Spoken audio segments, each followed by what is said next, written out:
The breaking point has arrived.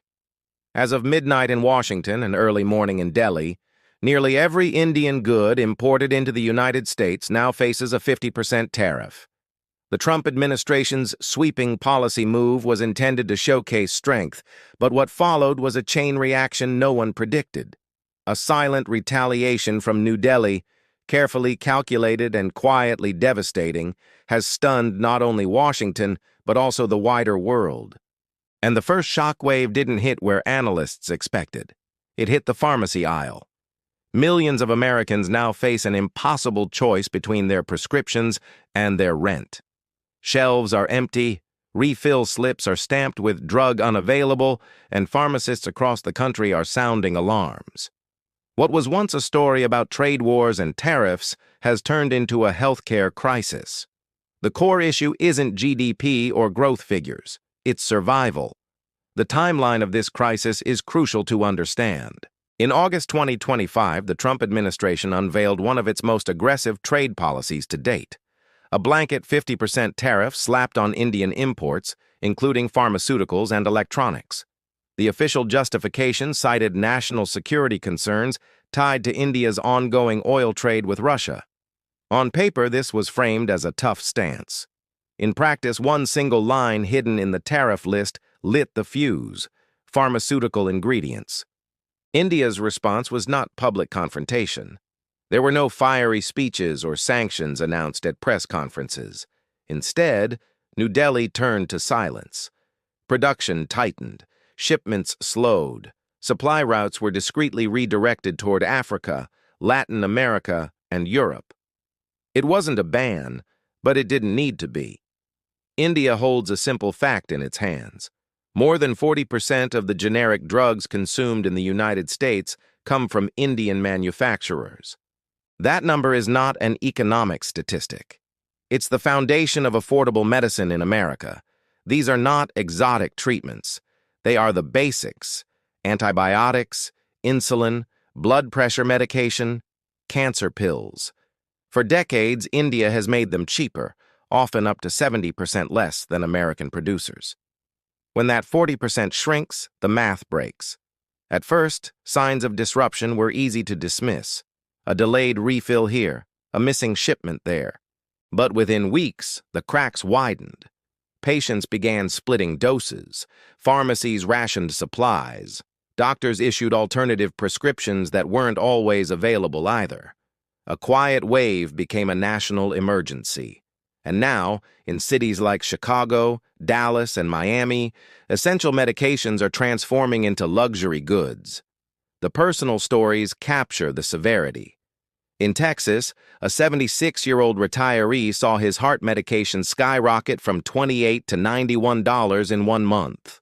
The explanation was a single line: imported supply disrupted. No government briefing warned him. No hotline offered solutions. He was forced to calculate whether his heart pills or his rent payment would come first. This is not a theoretical shortage. It's a shortage of survival. Diabetics without insulin. Cancer patients waiting weeks for chemo pills. Families gambling with health because prices no longer match their income. And the irony is inescapable.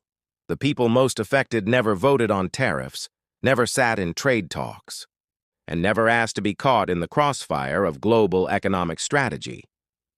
While the healthcare shock unfolded, another domino fell: Apple. For years, the company has carefully shifted production away from China and into India. By mid-2025, more than 70% of iPhones sold in the United States were assembled in India. The pivot was massive, with factories in Tamil Nadu employing tens of thousands of workers and billions invested to insulate Apple from Chinese instability. But when tariffs struck, the insulation collapsed. With Indian-assembled iPhones now subject to 100% tariffs from both India and China in retaliation, the trillion-dollar tech empire suddenly faces its worst survival crisis in a decade. Overnight, a device once seen as an American status symbol became the centerpiece of an unprecedented trade war. The numbers are staggering. Between March and May, Indian factories exported over $3.2 billion worth of iPhones, with 97% bound for American consumers. That pipeline is now under siege. If tariffs remain, Apple will absorb billions in losses per quarter.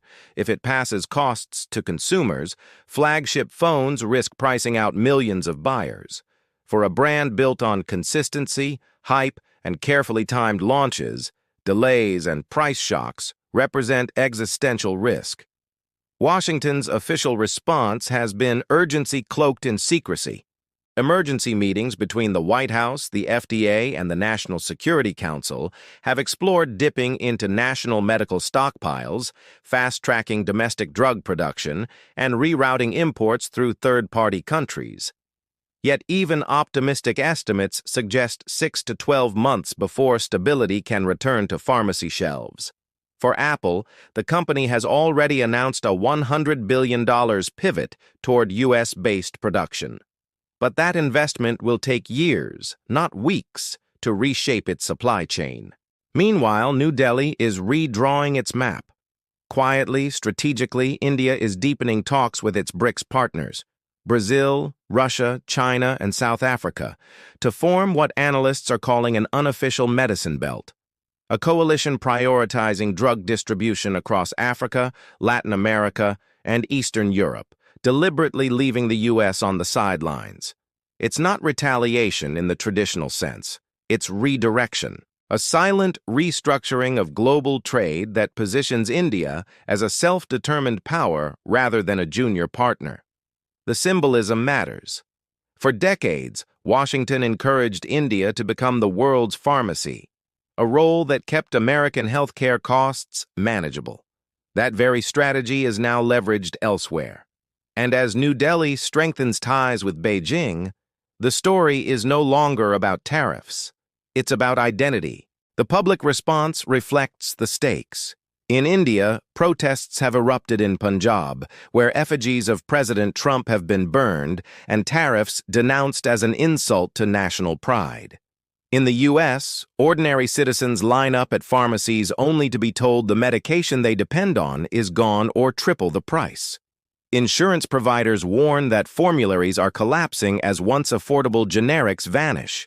In both countries, frustration is mounting and public trust is eroding. The broader consequences stretch beyond pharmacy counters and smartphone launches. Global alliances are shifting. India's doctrine is moving toward strategic non-alignment, no longer leaning west or east, but charting a multipolar path. Washington's attempt to pressure New Delhi may have pushed it closer to Beijing and Moscow. And Apple, once a symbol of American dominance in consumer technology, is now a pawn in a larger geopolitical chess game. The next 48 hours will be critical.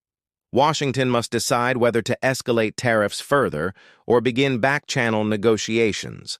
Apple executives face decisions on whether to double down on India or begin yet another supply chain pivot. And India itself is weighing how far to extend its new alliances. The decisions made this week could reshape trade, healthcare, and technology for the next decade. All eyes are now on the fragile intersection of medicine and technology. One question lingers. Will this crisis mark the moment America restructured its dependencies or the point where it lost its grip on global supply chains? If you believe healthcare should never be a bargaining chip, if you think technology should not be caught in political crossfire, then this is the time to pay attention. Like this video, drop a comment with your thoughts and share it with someone who thinks trade wars don't touch everyday life. And don't forget to subscribe for deeper breakdowns. Information is the first line of defense.